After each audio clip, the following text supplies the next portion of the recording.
Hi guys, good morning. तर चला आज मी तुम्हाला एक छोटासा हे सांगणार आहे उपाय. तर केस वाढण्यासाठी केस गळणार पण गळण्याचे चान्सेस कमी, केस वाढणार आणि डॅन्ड्रफ पण होणार नाही. तर चला, तर आज मी इथं घेतलेलं आहे लिंबू, अर्ध लिंबू आहे.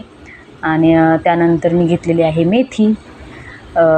मेथी घेतली, त्यानंतर घेतलं ॲलोवेरा म्हणजे कोरफड, जास्वंदीची फुलं, पाने, कढीपत्ता, तुळशीपत्र आणि त्यानंतर हे आपल्याला एक मिक्सरमध्ये मिक्सरमध्ये नाही, त्यानंतर आपल्याला पहिलं एक कढई घ्यायची आहे. त्या कढईमध्ये 1 किंवा 1.5 ग्लास पाणी ओतायचं आणि त्यानंतर ते शिजायला 10-15 मिनटं ते छानपैकी उकळून घ्यायचं आहे.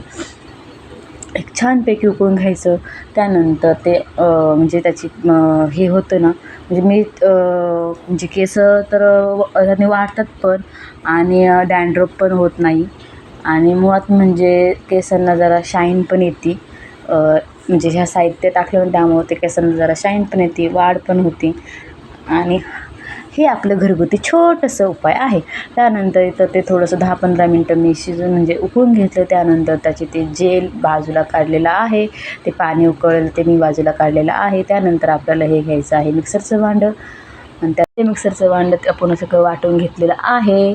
तर ते मिक्सरच्या भांड्यातलं वाटून घेतलेलं थोडंसं गरम होतं आणि हे त्याचं जेल ते पाणी उकळलं ते मी बाजूला काढलं होतं, ते पण थोडंसं नॉर्मली गरमच होतं. त्यानंतर मी ते बाजूला ठेवून दिलं आणि नंतर आपण हे थोडंसं नॉर्मली थंड झालेलं होतं. त्यानंतर आपण इथं लावायला सुरुवात केलेली आहे केसांना. तर केस हे 2 भागमध्ये असे सेपरेट करून घ्यायचे. त्यानंतर छोटेसे पार्ट करून असे छोटे हे करून आहे ना, त्यानंतर मध्यभागी असे हाताने व्यवस्थित त्याला छोटे हे करून लावायचं आहे. असे छोटे पार्ट करून सगळ्या गोष्टी सगळं त्याला ते मिश्रण सगळं त्या केसांमध्ये मुळापर्यंत जातं, की जेणेकरून आपल्याला केसांना वाढ होण्यास किंवा डॅन्ड्रफ होण्यास कमी होतं. वाढ जास्त होते आणि डॅन्ड्रफ होण्यास कमी होतं आणि केसांना शाईन पण खूप छान येत असते. मी आता हे कम्प्लीटली मला माझ्या केसांना पहिल्यापासून मी ॲलोवेराच लावित होते.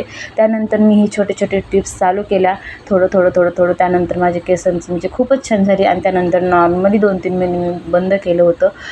त्यानंतर माझी केस थोडीशी पातळ वगैरे व्हायला लागली होती. त्यानंतर मी परत हे चालू केलेलं आहे. त्यानंतर मी महिना झालं तेच यूज करते आणि हे पाणी आपलं थंड झालेलं होतं. त्यानंतर मी ते लावून घेतलं. ते 10-15 मिनटं वगैरे ठेवायचं आहे आणि त्यानंतर हे पाणी आपलं थंड झालं. त्यानंतर मी त्यात शॅम्पू टाकला. ते शॅम्पूचं आपण किंवा कोणताही शॅम्पू लावताना हाताने लावायचा नाही, पाण्यात घेऊनच लावायचा असतो. तर सॉरी, ही क्लिप परतमध्ये आली. आपण व्यवस्थित वगैरे लावून घेतलं. त्यानंतर मी ते शॅम्पूचं पाणी जेल दाखवलं. त्यात मी शॅम्पू ऑलरेडी टाकून ठेवलेला होता. त्यानंतर ते 2 चांगलं चमच्याने वगैरे हलवून घेतलं. आपण कोणताही शॅम्पू आधी लावताना की पाण्यातच लावण्याचा, हातावरती शॅम्पू घेऊन कधीही डोक्याला केसांना लावायचा नाही, कारण जेणेकरून राहतं. तरी तर मी ते 10-15 मिनटं ठेवलेलं होतं.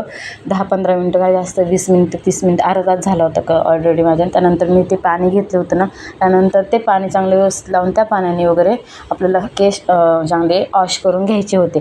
त्यानंतर मी काय ते दाखवलं नाही, कारण का शूट घेता येत नव्हता तसं मला, त्यामुळे मी असं तुम्हाला थोडंसं दाखवलं. तर त्याला आता आपण हे केस वॉश करून आलेले आहे मी. तर खूप मला खूप छान वाटतं की केसांमध्ये जरा हलकं पण वाटतं की एवढं सगळं आपण टाकलं, छान त्याचा प्रतिसाद पण आपल्याला मिळतो. त्यामुळं ते गोष्ट करत ते सगळे पदार्थ हे करताना ना खूपच छान वाटतं. मला तर खूपच अनुभव आहे बाबा ह्या गोष्टींचा. तुम्हाला कसा वाटला हा व्हिडिओ माझा मला नक्की कमेंटद्वारे सांगू शकता तुम्ही.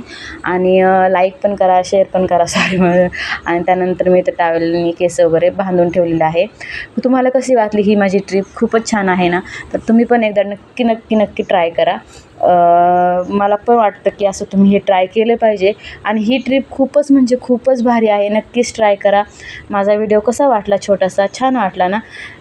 लाईक करा, शेअर करा, सबस्क्राईब पण करा आणि मला एक कमेंट करून नक्की सांगा की माझी केस डोक्याची केस वाढवण्याची ट्रिप कशी आहे. तर चला, बाय बाय.